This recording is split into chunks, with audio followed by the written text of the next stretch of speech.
Welcome children. आज हम chapter 6 जैव प्रक्रम के MCQ क्वेश्चंस को सॉल्व करेंगे। ये आपका पार्ट 1 है और बाकी क्वेश्चन आपको पार्ट 2 में मिलेंगे। यहाँ पर आपको 4 ऑप्शंस वाले क्वेश्चन दिए गए हैं। आपको क्वेश्चन के ऑप्शन के आगे जो सर्कल बने हुए गोले बने हुए हैं उसको काला करना है बच्चों। पहला क्वेश्चन है क्वेश्चन नंबर 1, जैव प्रक्रम किसे कहते हैं। तो बच्चों जैव प्रक्रम किसे कहते हैं? भोजन ग्रहण करना और उसका अवशोषण करना। नंबर 2, प्रकाश संश्लेषण के लिए सौर ऊर्जा अवशोषित करना। नंबर 3, सभी प्रक्रम जो संयुक्त रूप से जीव के अनुरक्षण का कार्य करते हैं। एंड 4th, सभी जीव भोजन के लिए एक दूसरे पर निर्भर होते हैं। तो बच्चों जैव प्रक्रम क्या होता है? वो सभी प्रक्रम जो संयुक्त रूप से जीव के अनुरक्षण का कार्य करते हैं, अर्थात जीव को बनाए रखने के लिए आवश्यक हैं। तो करेक्ट आंसर क्या हो जाएगा इसका? सी। क्वेश्चन नंबर 2, जैव प्रक्रम हैं। तो कौन कौन से प्रक्रम हैं जो जैव प्रक्रम कहलाते हैं बच्चों? नंबर 1 श्वसन, नंबर 2 उत्सर्जन, नंबर 3 पोषण और नंबर 4 उपरोक्त सभी। तो ये सभी प्रक्रम, चाहे वो श्वसन हो, उत्सर्जन हो या पोषण हो या फिर वहन हो, जो संवहन होता है वहन, तो परिवहन, उत्सर्जन, श्वसन और पोषण सभी प्रक्रम क्या कहलाते हैं? जैव प्रक्रम। तो इसमें आपका करेक्ट आंसर क्या होगा बच्चों? आंसर 4, उपरोक्त सभी। पोषण का अर्थ है क्वेश्चन नंबर 3, पोषण का क्या अर्थ है? हरे पौधों द्वारा अपना भोजन बनाना। सेकंड, भोजन के लिए अन्य जीवों पर निर्भर होना। ऑक्सीजन का अंतर्ग्रहण व ऊर्जा के लिए उसका उपयोग करना। और 4th ऑप्शन है भोजन ग्रहण करना, पचे हुए भोजन का अवशोषण और अनुरक्षण के लिए उसका उपयोग। तो बच्चों पोषण का अर्थ होता है भोजन को ग्रहण करना, पचे हुए भोजन का अवशोषण करना और अनुरक्षण के लिए उसका उपयोग करना। तो करेक्ट आंसर क्या होगा बच्चों? करेक्ट आंसर 4th ऑप्शन होगा, भोजन ग्रहण करना, पचे हुए भोजन का अवशोषण करना और अनुरक्षण के लिए उसका उपयोग करना। क्वेश्चन नंबर 4 में आपसे पूछा गया है पोषण का वह तरीका जिसमें जीव सरल अजैव पदार्थों जैसे जल, CO2 व सूर्य के प्रकाश से अपना भोजन बनाते हैं। तो बच्चों वो तरीका बताना है आपको, पोषण की उस विधि का नाम बताना है।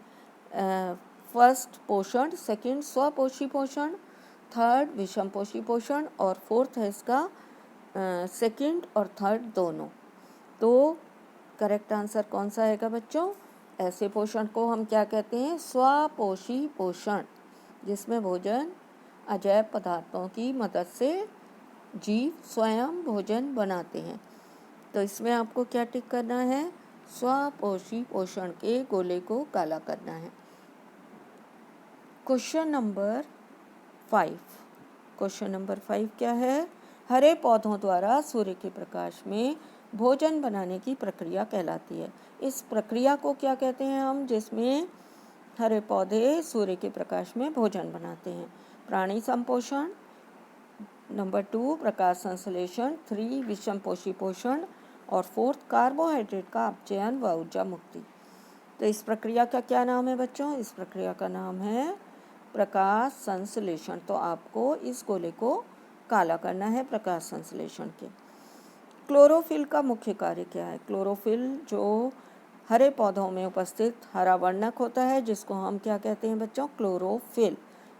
हरे भागों में पाया जाता है, पत्तियों में, और अगर तना हरा है तो उसमें भी होता है हरा वर्णक। इसका क्या कार्य है प्रकाश संश्लेषण में?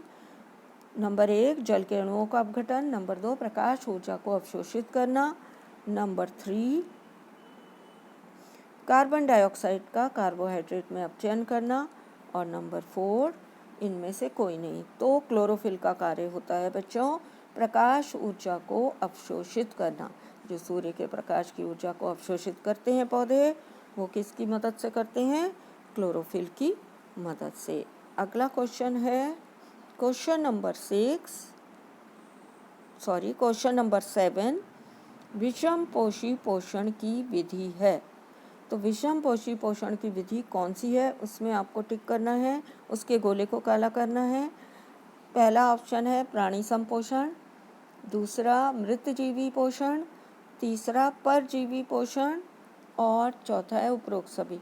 तो बच्चों विषम पोषी पोषण आता है प्राणी संपोषण। प्राणी संपोषण में पौधे जो नॉन ग्रीन प्लांट्स हैं वो और जीव हरे पौधों द्वारा बना हुआ भोजन लेकर उस पर निर्भर होते हैं भोजन के लिए।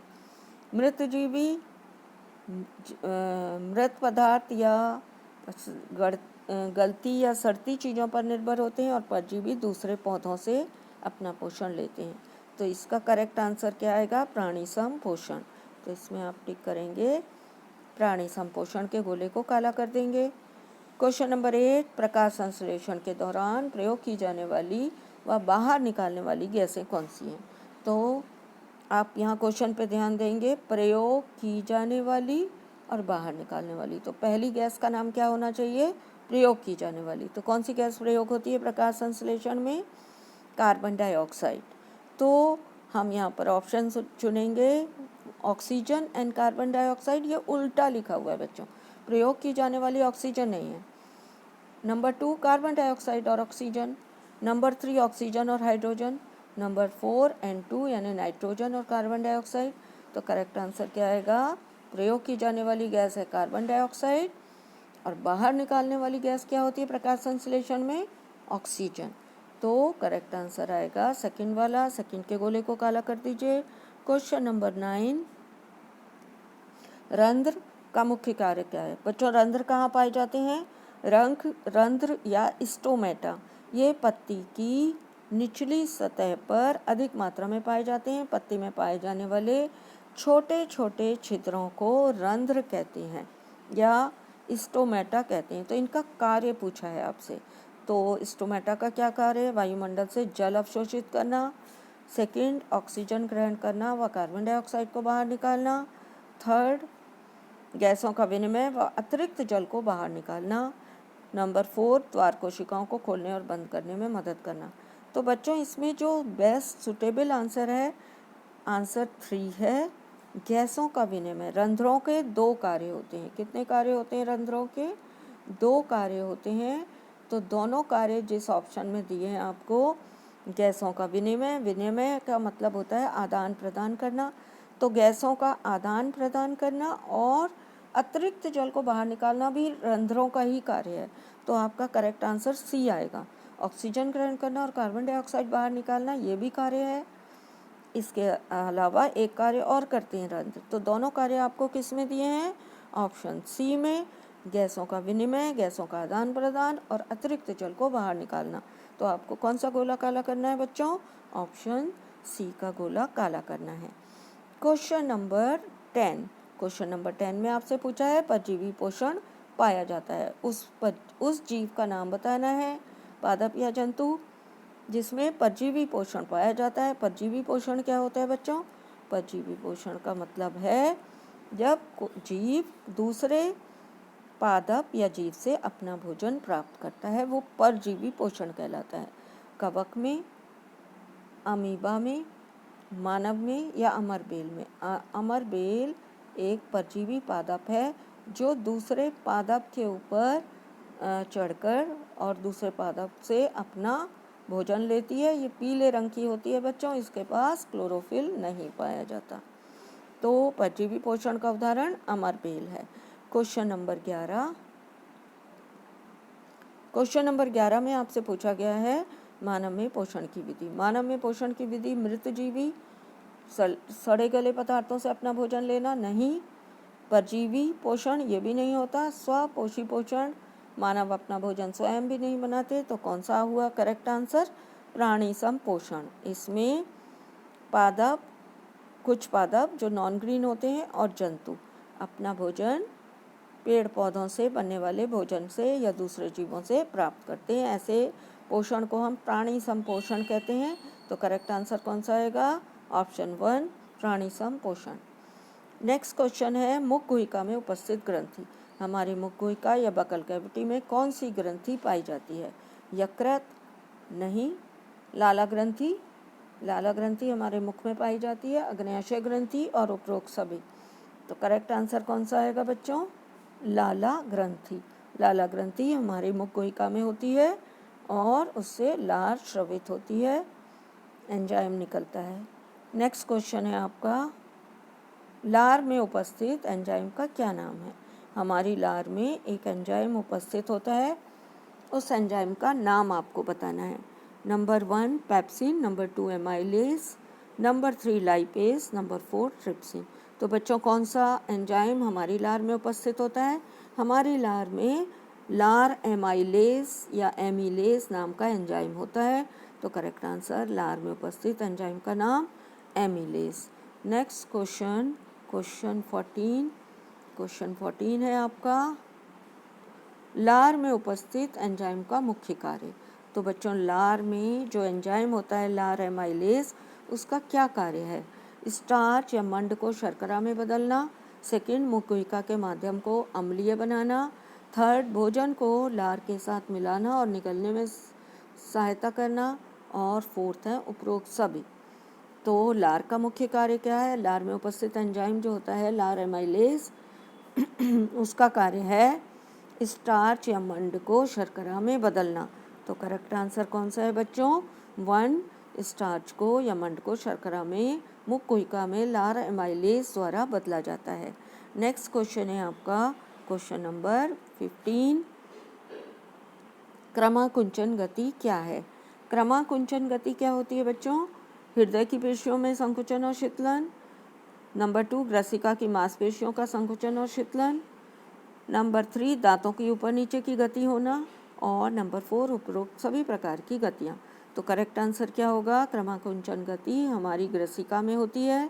ग्रसिका में भोजन क्रमाकुंचन गति द्वारा हमारे आमाशय में, मुख गुहिका से आमाशय में पहुँचता है। तो करेक्ट आंसर आएगा, ग्रसिका की मांसपेशियों में संकुचन और शीतलन वाली जो गति होती है जिसके कारण भोजन आगे बढ़ता है, इसे हम क्या कहते हैं? क्रमाकुंचन गति। तो करेक्ट आंसर क्या आएगा? ग्रसिका की मांसपेशियों का संकुचन एवं शीतलन। नेक्स्ट क्वेश्चन है आपका, आमाशय की जठर ग्रंथियों से निकलने वाला एंजाइम। जो आमाशय की बॉल में या दीवार में ग्रंथियां पाई जाती हैं जिन्हें हम जठर ग्रंथियां कहते हैं। आमाशय की दीवार में जो ग्रंथियां होती हैं उन्हें क्या कहते हैं बच्चों? उन्हें हम कहते हैं जठर ग्रंथियां। आपसे पूछा है कि जठर ग्रंथियों से निकलने वाला एंजाइम कौन सा होता है? Number 1 lipase, number 2 trypsin, number 3 amylase और नंबर 4 पेप्सिन। तो कौन सा एंजाइम जठर ग्रंथियों से निकलता है जो आमाशय में होती हैं? करेक्ट आंसर है पेप्सिन। पेप्सिन प्रोटीन पाचक एंजाइम है जो आमाशय की दीवार में उपस्थित जठर ग्रंथियों से निकलता है। क्वेश्चन नंबर 17, आमाशय में निकलने वाले हाइड्रोक्लोरिक अम्ल का क्या कार्य है? बच्चों आमाशय की दीवार से 3 चीज़ों का स्राव होता है। नंबर 1, पेप्सिन नामक एंजाइम का होता है जो प्रोटीन का पाचन करता है। नंबर 2, हाइड्रोक्लोरिक अम्ल का स्राव होता है। और नंबर 3, श्लेष्मा का स्राव होता है। आपसे पूछा है क्वेश्चन में हाइड्रोक्लोरिक अम्ल का क्या कार्य है? नंबर 1, अम्लीय माध्यम तैयार करना। नंबर 2, भोजन के साथ आए हुए जीवाणुओं को मारना।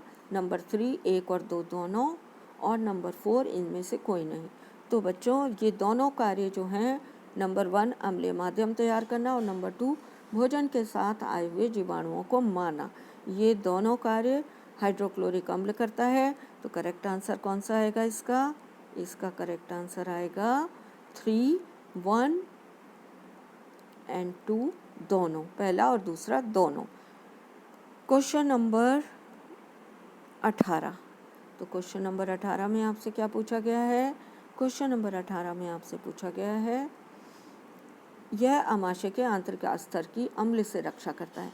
जो आमाशय की आंतरिक भित्ति होती है या स्तर होता है, जो हाइड्रोक्लोरिक अम्ल निकलता है उसकी आमाशय की आंतरिक स्तर की अम्ल से रक्षा कौन करता है? पेप्सिन नामक एंजाइम।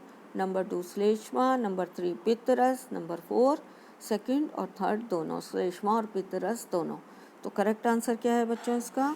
इसका करेक्ट आंसर है श्लेष्मा जो आमाशय की दीवार से जठर ग्रंथियों से निकलती है। श्लेष्मा चिकना पदार्थ होता है। ये आमाशय की दीवार की या आंतरिक स्तर की अम्ल से रक्षा करता है। तो करेक्ट आंसर श्लेष्मा। क्वेश्चन नंबर 19, यकृत और अग्न्याशय ग्रंथियां अपना स्राव कहाँ भेजती हैं? यकृत एक ग्रंथि है और अग्न्याशय भी एक ग्रंथि है जो हमारे पाचन तंत्र में उपस्थित होती हैं। इनके स्राव पाचन तंत्र के किस भाग में पहुँचते हैं? नंबर 1 आमाशय, नंबर 2 क्षुद्रांत्र में, नंबर 3 बृहदांत्र में, नंबर 4 इनमें से कोई नहीं। तो इनके रस बच्चों कहाँ पहुँचते हैं? इन दोनों ग्रंथियों के रस क्षुद्रांत्र में पहुँचते हैं। तो करेक्ट आंसर क्या आएगा बच्चों?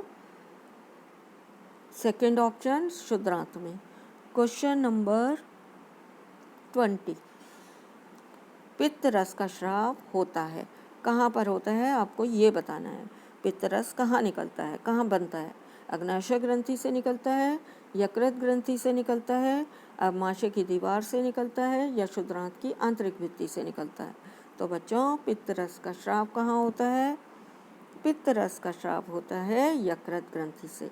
जो यकृत नामक ग्रंथि पाई जाती है उसमें कौन से रस का स्राव होता है? उससे एक स्राव निकलता है, पित्त रस कहते हैं। ये पित्त रस यकृत के ऊपर बनी हुई छोटी सी संरचना जिसको हम गॉल ब्लैडर या पित्ताशय कहते हैं, पित्ताशय में जमा होता है। बनता कहाँ है? यकृत में बनता है। तो इसका करेक्ट आंसर क्या था? यकृत ग्रंथि से पित्त रस निकलता है। क्वेश्चन नंबर 21, यह एंजाइम अग्न्याशिक रस में उपस्थित नहीं होता। बेटा क्वेश्चन को ध्यान से पढ़ना है। आपसे पूछा गया है एंजाइम अग्न्याशिक रस में उपस्थित नहीं होता। अग्न्याशिक रस अग्न्याशय ग्रंथि से निकलते हैं और इसमें अनेक एंजाइम पाए जाते हैं। आपको उस एंजाइम का नाम बताना है जो अग्न्याशय रस में उपस्थित नहीं होता। Amylase, number 2 pepsin, number 3 trypsin और नंबर 4 लाइपेज। तो बच्चों लाइपेज, ट्रिप्सिन और अग्न्याशिक एमाइलेज ये तीनों एंजाइम अग्न्याशिक रस में उपस्थित होते हैं। पेप्सिन आमाशय में निकलता है, अग्न्याशिक रस में नहीं निकलता। तो आपका करेक्ट आंसर आएगा पेप्सिन, जो कि जठर ग्रंथि जो आमाशय में उपस्थित होती हैं, आमाशय की दीवार में, उनसे निकलता है। तो करेक्ट आंसर कौन सा आएगा? पेप्सिन। क्वेश्चन नंबर 22, क्षुद्रांत में प्रोटीन पाचन के बाद परिवर्तित होता है। क्षुद्रांत में सभी जो कार्बोहाइड्रेट, प्रोटीन और वसा हैं इनका पूर्ण पाचन हो जाता है छोटी आंत में। तो प्रोटीन पाचन के बाद किस पदार्थ में परिवर्तित होता है? प्रोटीन पाचन के बाद या प्रोटीन पचने के बाद एंड प्रोडक्ट क्या बनता है? अंतिम उत्पाद क्या बनता है प्रोटीन का? ए ग्लूकोज, बी वसा अम्ल, सी अमीनो अम्ल और डी ग्लिसरॉल। तो प्रोटीन पाचन के बाद अमीनो अम्ल में बदल जाता है। अमीनो अम्ल प्रोटीन का एंड प्रोडक्ट है। क्वेश्चन नंबर 22 में आपसे पूछा गया है कि क्षुद्रांत की आंतरिक भित्ति पर उपस्थित दीर्घ रोम क्या कार्य करते हैं? तो क्षुद्रांत की आंतरिक भित्ति पर जो उंगली के समान प्रवर्ध पाए जाते हैं, इन प्रवर्ध को हम कहते हैं, इन प्रवर्ध को हम क्या कहते हैं बच्चों? इन प्रवर्ध को हम कहते हैं दीर्घ रोम। तो दीर्घ रोम का क्या कार्य है आपसे ये पूछा गया है। तो बच्चों दीर्घ रोम का क्या कार्य है? दीर्घ रोम के 4 ऑप्शन आपको क्या दिए हैं? आपको 4 ऑप्शन दिए गए हैं। अवशोषण का सतही क्षेत्रफल बढ़ाना, नंबर 2 अवशोषण का सतही क्षेत्रफल घटाना, नंबर 3 भोजन के पाचन में सहायता करना और नंबर 4 आपको दिया गया है इनमें से कोई नहीं। तो करेक्ट आंसर क्या है बच्चों? करेक्ट आंसर है आपका अवशोषण का सतही क्षेत्रफल बढ़ाना। तो आप किस पर टिक करेंगे? इसमें आपको इसमें नंबर 1 पर टिक करना है। अवशोषण का सतही क्षेत्रफल बढ़ाना ये किसका कार्य है? क्षुद्रांत की आंतरिक भित्ति पर जो दीर्घ रोम पाए जाते हैं। नेक्स्ट क्वेश्चन है आपका क्वेश्चन नंबर 25, क्वेश्चन नंबर 25 में आपसे पूछा गया है अतिरिक्त जल के अवशोषण का कार्य किया जाता है। अतिरिक्त जल जो हमारे आहार नाल में उपस्थित होता है भोजन के साथ, उसका अवशोषण का कार्य किस भाग में किया जाता है? नंबर 1 ग्रसिका में, नंबर 2 क्षुद्रांत में, नंबर 3 बृहदांत में और नंबर 4 आमाशय में। तो बच्चों ग्रसिका में ये कार्य नहीं होता, क्षुद्रांत में भी नहीं होता, ये कार्य होता है बृहदांत में। तो बृहदांत का मुख्य कार्य क्या है? अतिरिक्त जल को अवशोषित करना और जो अनपचा भोजन है उसको शरीर से बाहर निकालना, ये 2 कार्य हैं। तो अतिरिक्त जल के अवशोषण का कार्य बृहदांत में किया जाता है। क्वेश्चन नंबर 26 पित्त रस निम्न के पाचन में सहायक है। पित्त रस किसके पाचन में सहायक है बच्चों? नंबर 1 प्रोटीन, नंबर 2 वसा, नंबर 3 कार्बोहाइड्रेट, नंबर 4 उपरोक्त सभी। तो जो पित्ताशय जो यकृत से निकलने वाला पित्तरस है, यकृत से निकलने वाला पित्तरस वसा के पाचन में सहायक होता है। तो करेक्ट आंसर क्या होगा? वसा। क्वेश्चन नंबर 27 पाचन तंत्र में उपस्थित सबसे बड़ी ग्रंथि कौन सी है? पाचन तंत्र में 3 ग्रंथियां पाई जाती हैं, अग्न्याशय, यकृत और लाला ग्रंथि। तीनों ग्रंथियां जो हैं वो पाचन तंत्र में उपस्थित होती हैं, मगर आपको क्या बताना है? सबसे बड़ी ग्रंथि। तो सबसे बड़ी ग्रंथि कौन सी होती है बच्चों? यकृत। हमारे शरीर की भी सबसे बड़ी ग्रंथि यकृत है और पाचन तंत्र की भी सबसे बड़ी ग्रंथि कौन सी है? यकृत। तो क्वेश्चन नंबर 28 करेंगे अब हम। ऊर्जा उत्पादन के लिए कोशिकाओं में भोजन का विखंडन कहलाता है। ऊर्जा उत्पादन के लिए कोशिकाओं में भोजन का विखंडन। तो कोशिकाओं में जो भोजन का विखंडन होता है, ऑक्सीजन के साथ मिलकर जो भोजन का टूटते हैं, विखंडन होता है, उसे हम क्या कहते हैं? उसे बच्चों हम सांस लेना नहीं कहते, पाचन नहीं कहते, हम उसको कोशिकीय श्वसन कहते हैं। कोशिकीय श्वसन के दौरान क्या होता है बच्चों? कोशिकाओं के अंदर ऑक्सीजन की उपस्थिति में भोजन का विखंडन होता है। तो अगर कोशिकाओं में भोजन का विखंडन है तो ये कोशिकीय श्वसन कहलाता है। Question number 29। क्वेश्चन नंबर 29 में आपसे पूछा है ग्लूकोज का पायरुवेट में विखंडन कोशिका के किस भाग में होता है? ग्लूकोज पहले पायरुवेट में विखंडित होता है। जो ग्लूकोज है 6 कार्बन मॉलिक्यूल है, अणु है, जबकि पायरुवेट में 3 कार्बन। तो ये विखंडन कोशिका के किस भाग में होता है? नंबर 1 कोशिका द्रव्य में, नंबर 2 माइटोकॉन्ड्रिया में, नंबर 3 वृक्तिका में और नंबर 4 एंडोप्लाज्मिक रेटिकुलम में। तो ये किस में होता है बच्चों? ये वाला काम कोशिका द्रव्य में होता है। तो करेक्ट आंसर क्या होगा? कोशिका द्रव्य। Question number 30। तो क्वेश्चन नंबर 30 में आपसे क्या पूछा गया है? पायरुवेट ऑक्सीजन की उपस्थिति में विखंडित होकर निम्न उत्पाद बनाता है। जब पायरुवेट 3 प्रकार से विखंडित होता है। ऑक्सीजन की सफिशिएंट मात्रा जब उसे मिल जाती है तो वो विखंडित होकर क्या बनाता है? कार्बन डाइऑक्साइड जल, और इसमें बड़ी मात्रा में ऊर्जा निष्कासित होती है। ये इथेनॉल और कार्बन डाइऑक्साइड ये अवायवीय श्वसन में बनता है। लैक्टिक अम्ल ये भी ऑक्सीजन के अभाव में बनता है। तो जल इसमें नहीं बनता है। तो करेक्ट आंसर इसका क्या होगा? कार्बन डाइऑक्साइड, जल और ऊर्जा। तो पायरुवेट ऑक्सीजन की उपस्थिति में विखंडित होकर कार्बन डाइऑक्साइड, जल और ऊर्जा बनाता है। इसके अलावा क्वेश्चन नंबर 31 देख लेते हैं। क्वेश्चन नंबर 31 में आपसे पूछा गया है जीव जिसमें अवायवीय श्वसन होता है। ऐसे जीव का नाम बताना है जिसमें अवायवीय श्वसन होता है। अवायवीय अमीबा, नंबर 2 ईस्ट, नंबर 3 शैवाल, इनमें से कोई नहीं। तो आपका करेक्ट आंसर क्या आना चाहिए? इसका करेक्ट आंसर आना चाहिए ईस्ट। ईस्ट जो एक कवक है उसमें क्या होता है? अवायवीय श्वसन होता है। क्वेश्चन नंबर 32 कोशिकांग जिसमें क्लोरोफिल पाया जाता है। तो उन कोशिकांगों को क्या कहते हैं जिनमें क्लोरोफिल पाया जाता है? Chromoplast, number 2 chloroplast, number 3 leucoplast, number 4 केंद्रक। तो बच्चों उन कोशिकांगों को हम क्लोरोप्लास्ट कहते हैं जिसमें हरा वर्णक क्लोरोफिल उपस्थित होता है। क्वेश्चन नंबर 33 में आपसे पूछा गया है स्टोमेटा के छिद्र बंद हो जाते हैं जब। स्टोमेटा के छिद्र बंद कब हो जाते हैं? तो स्टोमेटा के छिद्र बंद हो जाते हैं जब द्वार कोशिकाएं फूल जाती हैं, द्वार कोशिकाएं सिकुड़ती हैं वायु के अंदर आने से या वायु के बाहर जाने से।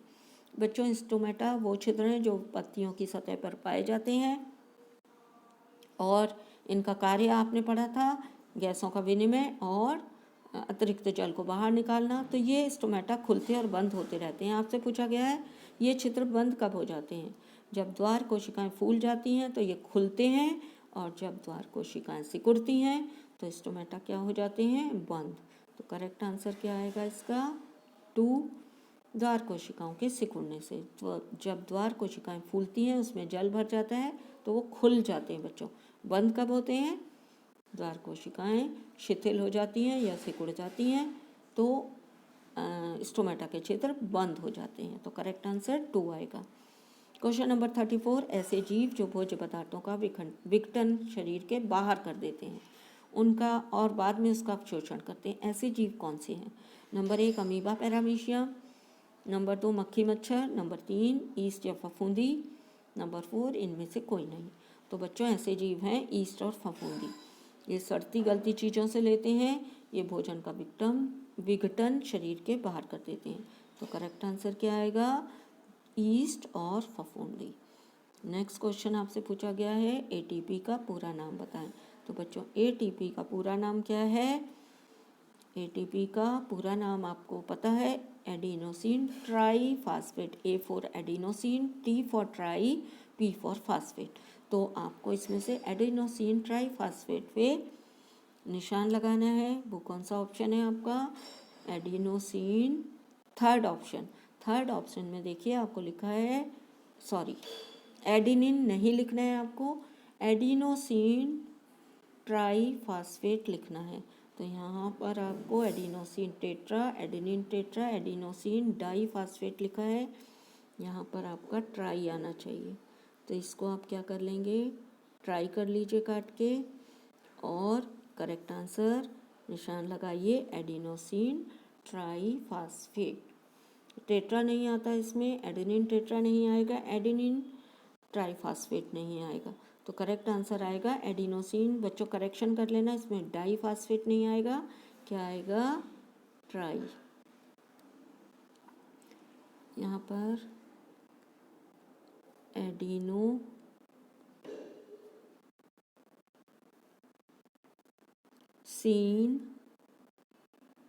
ट्राई फास्फेट,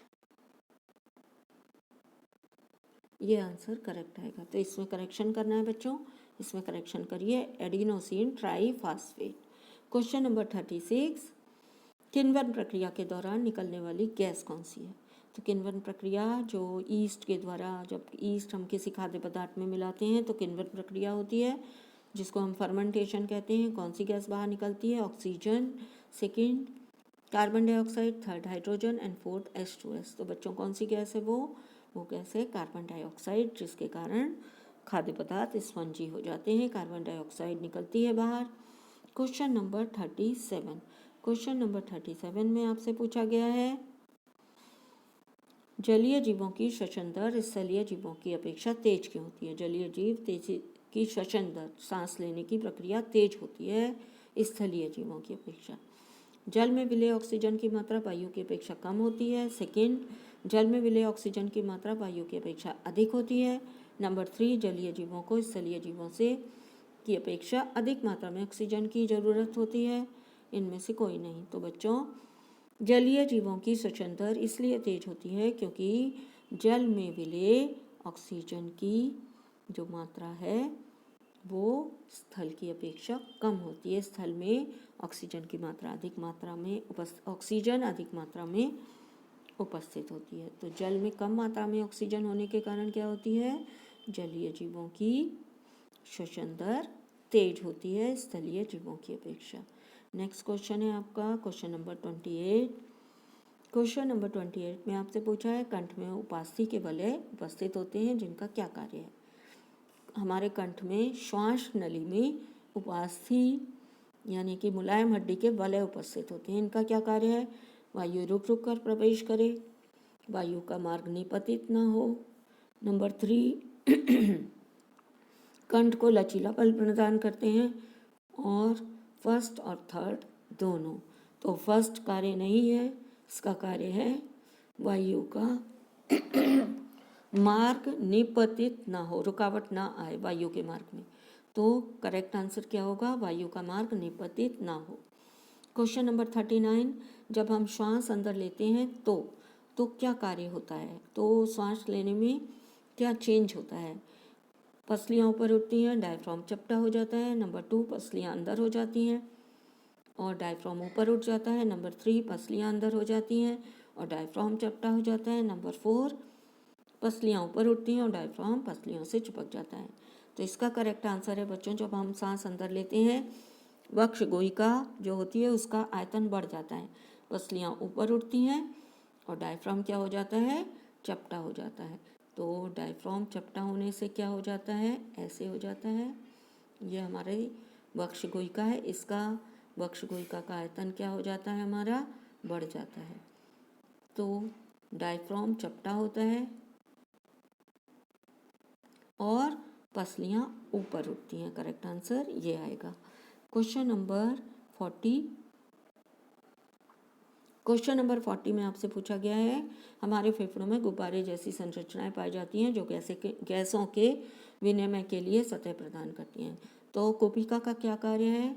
करेक्ट आंसर पहले देख लेते हैं। श्वसनिका, कृष्णी, कोपिका और श्वसनिका और श्वसनी। तो करेक्ट आंसर इसका कोपिका है। जो गुब्बारे जैसी संरचनाएं हमारे फेफड़े में पाई जाती हैं उनको हम कोपिका कहते हैं। कोपिका का कार्य क्या है?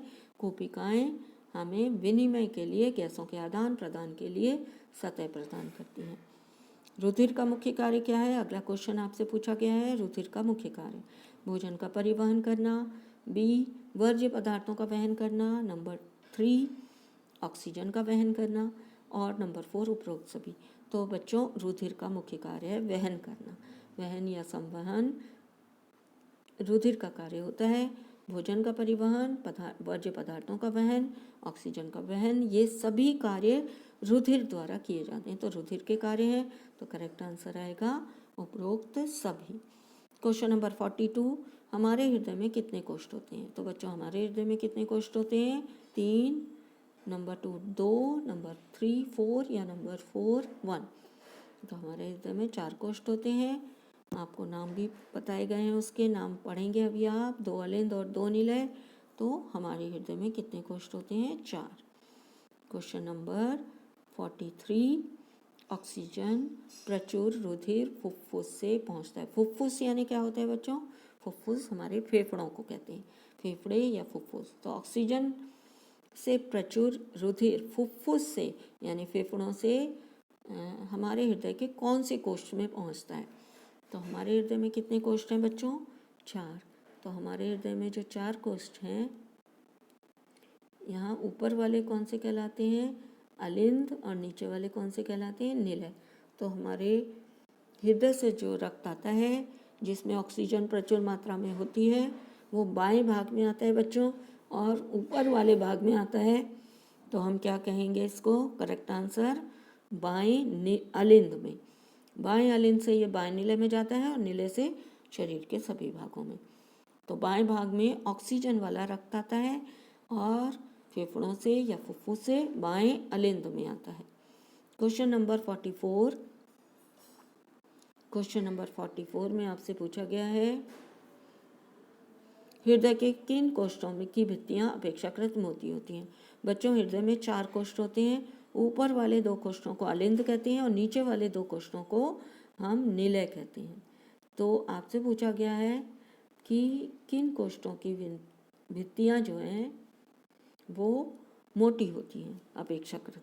तो निलय की भित्तियां बच्चों अपेक्षाकृत मोटी होती हैं क्योंकि निलय से रक्त को शरीर के विभिन्न भागों में तेजी से पुश करना होता है, तेजी से धक्के के साथ भेजना होता है। तो निलय की भित्तियां मोटी होती हैं। आपको ऑप्शन अलिंद दिया हुआ है, सेकंड निलय दिया हुआ है, थर्ड में दोनों दिए हुए हैं और फोर्थ में बाएं अलिंद और बाएं निला। तो इसका करेक्ट आंसर आता है निलय। निलय की भित्तियां अलिंद की अपेक्षा मोटी होती हैं। नेक्स्ट क्वेश्चन आपसे पूछा गया है, कोष्ठ जिससे शरीर की कोशिकाओं में ऑक्सीजन युक्त रक्त भेजा जाता है। तो ऑक्सीजन वाला जो रक्त है जो शरीर की कोशिकाओं में पहुंचाना है वो किस कोश से जाता है? बायां अलिंद, दायां अलिंद, दायां निलय, बायां निलय। तो बच्चों फुफ्फुस से या फेफड़ों से रक्त बायां अलिंद में आता है और शरीर की कोशिकाओं में बाएं निलय से रक्त, ऑक्सीजन वाला रक्त भेजा जाता है। अगला क्वेश्चन आपका क्या है? अगला क्वेश्चन आपसे पूछा गया है हृदय में वाल्व का मुख्य कार्य क्या होता है? हमारे हृदय में निलय में वाल्व उपस्थित होते हैं। आपसे पूछा है इन वाल्व का क्या कार्य है? तो वाल्व का क्या कार्य है? उल्टी दिशा में रुधिर को प्रवाह से रोकना। नंबर 2, निलय में संकुचन के समय रुधिर को अलिंद में भेजना। नंबर 3, अलिंद में संकुचन के समय रुधिर को शरीर की कोशिकाओं में भेजना और उपरोक्त सभी। तो बच्चों वाल्व का क्या कार्य होता है? वाल्व का कार्य होता है उल्टी दिशा में रुधिर का प्रवाह रोकना, रुधिर के प्रवाह को रोकना। तो करेक्ट आंसर क्या आएगा? 1, उल्टी दिशा में रुधिर के प्रवाह को रोकना। क्वेश्चन 47 में आपसे पूछा गया है हृदय का दायां व बायां बंटवारा। हम हृदय को 2 भागों में बांटते हैं। यहाँ पर दायां अलिंद होता है, दायां निलय होता है और यहाँ पर बायां अलिंद होता है और बायां निलय होता है। तो हृदय का दायां और बायां बंटवारा क्यों किया जाता है? ऑक्सीजनित और विऑक्सीजनित रुधिर को मिलने से रोकने के लिए रोकता है। नंबर 2, शरीर को उच्च दक्षतापूर्ण ऑक्सीजन प्रदान करना। नंबर 3, फर्स्ट और सेकंड दोनों। और नंबर 4, रुधिर में तेजी से ऑक्सीजन मिलाना का कार्य करना। तो इसका आंसर क्या आएगा? ए और 1 और 2 दोनों। ऑक्सीजन और विऑक्सीजनित रुधिर को मिलने से रोकता है, दोनों मिल नहीं पाते हैं। और शरीर को उच्च दक्षतापूर्ण ऑक्सीजन रक्त प्रदान करना, क्योंकि ये मिलने से रोकता है तो हम एक भाग से क्या करते हैं? ऑक्सीजन युक्त रक्त को शरीर को प्रदान करते हैं, शरीर की कोशिकाओं में भेजते हैं। तो इसी कारण हमारे हृदय में क्या होते हैं? दायां और बाएं भाग में बंटवारा किया गया है। तो करेक्ट आंसर क्या आएगा? 1 और 2 दोनों। क्वेश्चन नंबर 48 में आपसे पूछा गया है रुधिर वाहिकाएं जो रुधिर को हृदय से शरीर के सभी भागों तक पहुंचाती हैं। तो बच्चों आपको पता है कि हमारे शरीर में 2 तरह की रुधिर वाहिकाएं होती हैं। नंबर 1 धमनी और नंबर 2 शिराएं।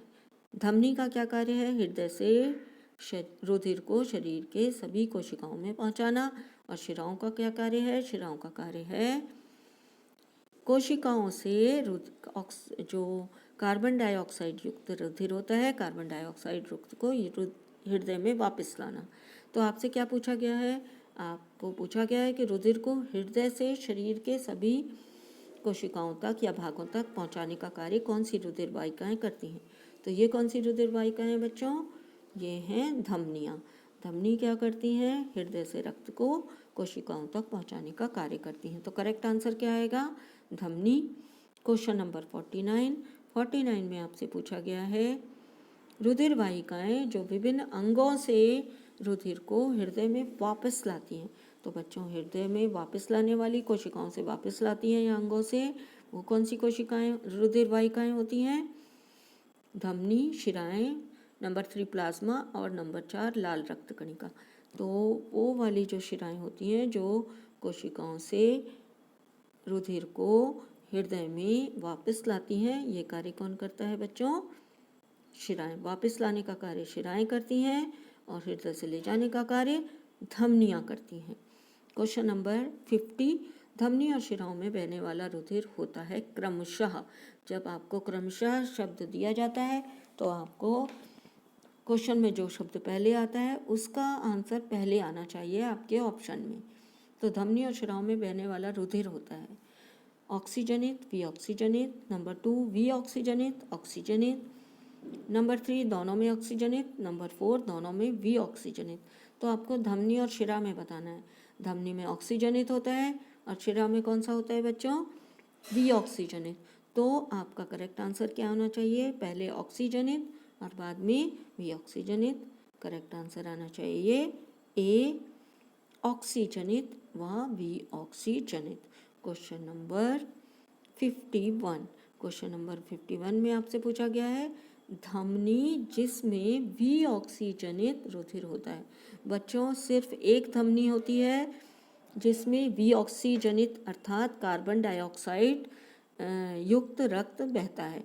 बाकी सारी धमनियों में ऑक्सीजन वाला रक्त बहता है, ऑक्सीजन युक्त यानी ऑक्सीजनित रक्त बहता है। सिर्फ एक धमनी है जिसमें वी ऑक्सीजनित रक्त बहता है, और वो कौन सी धमनी है उसका नाम आपको पता होना चाहिए। नंबर 1 महाधमनी, नंबर 2 फुफ्फुसीय धमनी, नंबर 3 1 व 2 दोनों, और नंबर 4 इनमें से कोई नहीं। तो इसका करेक्ट आंसर है फुफ्फुसीय धमनी। फुफ्फुसीय धमनी में वी ऑक्सीजनित अर्थात कार्बन डाइऑक्साइड वाला रक्त बहता है। ये धमनी अलिंद से, जो दाएं अलिंद है, दाएं अलिंद से रक्त को फेफड़े में ले जाने का कार्य करती है। ये दायां अलिंद है और इसमें वी ऑक्सीजनित यानी कार्बन डाइऑक्साइड वाला रक्त बहता है। तो इस धमनी का क्या नाम है बच्चों? इस धमनी का नाम है फुफ्फुसीय धमनी, क्योंकि फुफ्फुस में रक्त पहुंचाने का कार्य करती है। मगर फुफ्फुस में लौटता हुआ रक्त वी ऑक्सीजनित होता है, जो इस धमनी द्वारा, फुफ्फुसीय धमनी द्वारा ले जाया जाता है। तो करेक्ट आंसर है फुफ्फुसीय धमनी। Thanks for watching.